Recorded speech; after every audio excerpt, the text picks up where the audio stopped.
Taper fade Taper fade Taper fade နဲ့လူတိုင်း Taper fade နေကြတဲ့အချိန်မှာ Taper fade တော့ Taper fade ဖြစ်ပေမဲ့ Taper fade နဲ့မတူတဲ့ Taper fade အကြောင်းကိုကျွန်တော်ပြောပြပေးမယ်စိတ်ဝင်စားတဲ့ brother တွေလိုက်ကြည့်ပေးပါ DK ကတော့ bro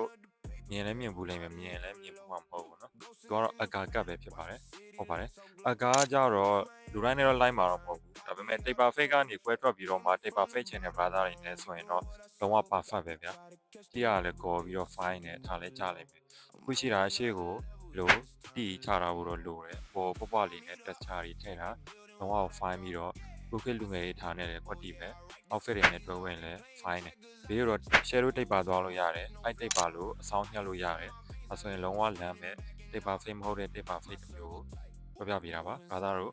သူများနဲ့မတူပဲကွက်ထွက်ပြီး taper fade ချင်ရင်တော့လိုက်ပြီး try ကြည့်လို့ရပါတယ်အခုရော brother တို့အရင် taper fade နဲ့အခု taper fade ဘယ်လိုလေးခွာခြားလဲဘယ်လိုပုံစံလေးကြိုက်လဲဆိုတာကိုအောက်ကမှဝင်ရောက်မျှဝေသွားလို့ရပါတယ်ကျွန်တော်ရဲ့အကောင့်လေးကိုလည်း follow သွားဖို့မမေ့ပါနဲ့နောက်ဗီဒီယိုတွေမှာ